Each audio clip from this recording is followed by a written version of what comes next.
Sekte ini yang pemimpinnya kita sebut aja Pak Jarwo. Itu sebelum pindah ke Jakarta, dia tuh asalnya dari daerah Jawa Tengah. Dan saat di Jawa Tengah, dia punya beberapa anggota, 3 orang. Dan tiga-tiganya ini gak cuma dikasih ilmu aja Muy, tapi masing-masing dari mereka dikasih peliharaan jin. Nah, salah satu muridnya yang paling awal jadi anggota, itu kita sebut aja namanya Yono ya. Yang masih di Jawa Tengah ini? Dia masih di Jawa Tengah di saat itu. Nah, Yono ini mas-mas, umurnya 30 tahunan, yang kerjaannya tuh satpam Muy. Nah, istrinya gak kerja. Nah, dia salah satu anggota yang akhirnya ngikut Pak Jarwo ke Jakarta. Dan setelah dalam tanda kutip ngilmu sama Pak Jarwo ini, Yono tuh bisa mendadak kaya Muy. Nah, dari yang awalnya gajinya tuh UMR lebih dikit, tiba-tiba dia bisa jadi punya mobil, renovasi rumah, istrinya juga belanja mulu. Pokoknya mendadak kaya lah. Setelah dia ngilmu dan jadi anggota si Pak Jarwo ini. Ya udah pasti karena jadi anggota sekte ini, mereka ngelakuin juga yang namanya pesugihan. Kondisi Yono yang tiba-tiba kaya kayak gini ternyata bikin dia dinyinyirin sama keluarga besarnya, sepupu, om, tantenya Yono lah. Termasuk bahkan kakaknya Yono sendiri. Karena Yono cuma 2 bersaudara. Mereka pada ngiri tuh Muy. Nah, kenapa Yono bisa tiba-tiba tajir gitu dalam waktu singkat? Tapi pada curiga gak, Bi? Nah, sebenarnya kayak si Yono ini dinyinyirin sama saudaranya, dikatain, diejek gitu loh. Kayak kebayang gak sih lo lagi acara keluarga, misalnya lebaran gitu, lo diejek sama saudara lo dengan nada bercanda, tapi bercandanya tuh nyelekit, kayak implicitly emang beneran ngejek, gak cuma bercanda. Nah, mereka tuh kayak gitu, mikir kayak Yono udah lama gak ikut acara keluarga, tiba-tiba sekalinya ikut udah bawa mobil aja. Masa satpam bisa beli mobil? Jadi kayak kalau lo nanya kayak tadi tahu apa enggak, ya kayak secara nggak langsung bertanya ke Yono tapi dengan cara ngejek gitu loh. Yono ngerasa emang keluarganya emang nyinyir banget, cukup bikin bete juga. Tapi ya dia nggak mau ngambil pusing. Bodo amat, yang penting hidup gue enak gitu. Nah, ini di suatu waktu, kejadiannya sekitar 5 tahun yang lalu. Di saat itu bokap Yono tuh meninggal. Nyokapnya udah nggak ada sebelumnya. Otomatis warisan turun dong ke anaknya. Yono ini 2 bersaudara kan, tadi gue bilang. Dia cuma punya 1 kakak, sebut aja namanya Mas Jaya. Nah, namanya mungkin keluarga bangsat aja kali ya. Jaya ini ngerasa kayak gak adil sama warisan, dibagi rata tuh ke dia sama adiknya. Nah, kayaknya juga si Jaya tuh ngerasa kalau gue kakak, adik gue juga duitnya lebih banyak dari gue lebih butuh dari dia dan lebih pantas dapat warisan dibanding adik gue gitu.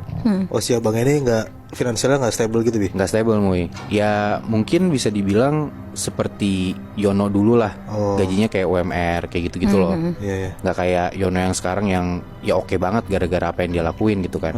Iya. Nah, Jaya tiba-tiba ngehubungin Yono lah dan ngomong baik-baik, maksudnya dia kayak gimana, minta warisan lebih gitu. Tapi Yono langsung nolak. Dia nggak mau tuh ngikutin permintaan kakaknya. Dimatiin tuh telepon. Kenapa dia gak mau, Bi? Karena ya dia ngerasa ya udah 50-50 aja kan, ini hak gue gitu kan. Walaupun si Yononya juga udah kaya. Betul. Nah, kakaknya digituin marah lah. Seorang kakak gitu kan, gak sopan banget nih adik gue. Udah rada panas tuh si Jaya. Ditelepon lagi adiknya sampai marah-marah. Lancang ya kamu Yon, duitmu aja haram. Digituin sama kakaknya. Yono malah makin manasin. Dia bilang, nggak apa-apa mas, yang penting aku punya mobil gak kayak mas. Ditutup lagi tuh teleponnya sama si Yono. Ngamuk tuh Jaya ngedenger adiknya ngomong kayak gitu.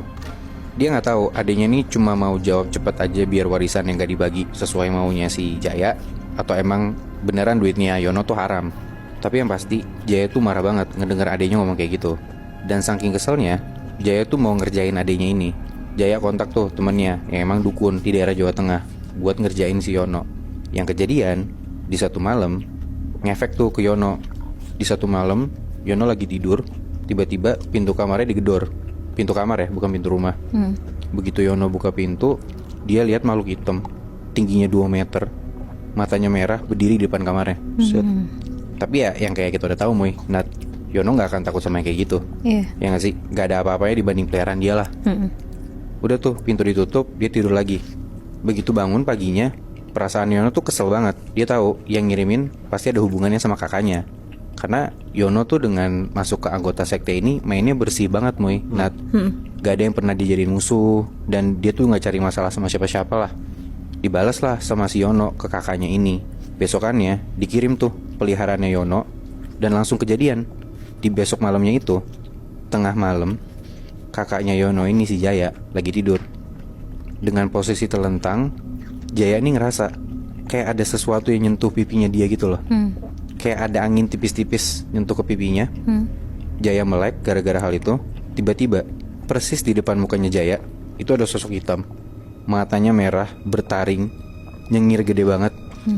Lidahnya keluar sampai liurnya tuh tumpah-tumpah ke selimutnya Jaya. Jaya langsung mundur gara-gara kaget ngeliat kayak gitu. Dia mundur ke belakang dan dia ngeliat badannya si makhluk ini bahkan sampai menuhin satu kamarnya dia. Set.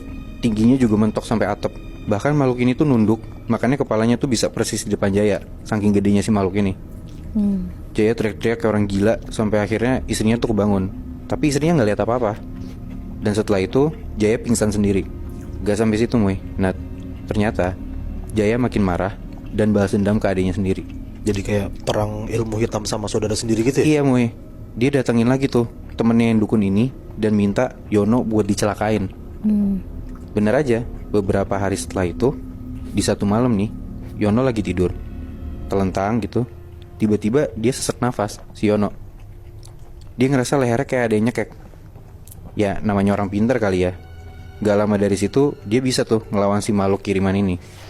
Dan udah pasti setelah si Yono kejadian kayak gitu, dilawan lagi nih kakaknya Muy, Nat. Tapi kali ini Yono tuh gak nyelakain kakaknya. Di besok malamnya, di tengah malam, kejadian tuh apa yang dilakuin sama Yono ke Jaya. Jaya kebangun lagi. Tapi kali ini bukan gara-gara ada sesuatu di mukanya Jaya.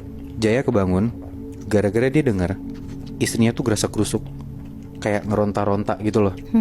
Pas si Jaya bangun dan dia nengok ke arah istrinya, ternyata istrinya ini udah dipegangin tangan, kaki, sama mulut istrinya itu dipegang dan mulutnya ditutup sama makhluk-makhluk yang badannya kecil, telanjang, perutnya buncit tapi mukanya tua.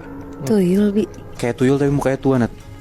Dan kayak, sorry ya, istrinya tuh kayak diperkosa rame-rame gitu loh sama makhluk-makhluk ini. Serem banget. Parah banget kan? Itu chaos banget Muy, Nat. Dan dari situ Jaya tuh panik banget, malah takut. Bukan mau ngebalas adiknya lagi karena dia ngerasa anjir ini udah parah banget gitu loh. Dan dia bener-bener gak mau macam-macam lagi sama adiknya. Tapi yang kasihannya Muy, Nat, yang dia pikir semuanya tuh berhenti sampai situ aja gara-gara yaudah gue kalah nih, kayak gue takut sama adik gue. Ternyata gak sampai situ Muy, Nat. Kasihannya, walaupun udah dibawa ke orang pintar, kadang istrinya Jaya tuh suka gerasa gerusuk sendiri malam-malam. Tapi kalau Jaya kebangun, dia tuh nggak ngelihat ada apa-apa atau kayak ngelihat istrinya dia apain sama makhluk halus. Bener-bener istrinya aja gitu yang kayak gerasa kerusuk kayak digangguin. Dan Jaya cuma bisa nenangin sama megangin istrinya aja kalau malam-malam istrinya kayak gitu. Beresnya masalah mereka berdua tuh gimana, Bi? Ada nggak? Sebenarnya sih ya si Jaya ini kayak nggak bisa ngapa-ngapain loh Muy. Maksudnya dia udah nyoba ngelawan, tapi karena dia takut istrinya makin kenapa-napa, takut makin parah lagi, jadi ya dia ngambil langkah aman buat yaudah deh, gue ngalah sama adik gue. Tapi ya on the other hand, istrinya juga masih suka kayak gitu loh. Iya. Gila, padahal karena masuk sekte itu doang ya, jadi dia berani ngelawan abangnya sendiri ya. Kayaknya sih emang dia pede banget dan gak takut ya. Maksudnya ya gue juga ditinggalin sama keluarga gue nggak bisa nerima gue yang kayak gini gitu loh. Emang agak-agak dua-duanya sih menurut gue yang parah ya. Iya.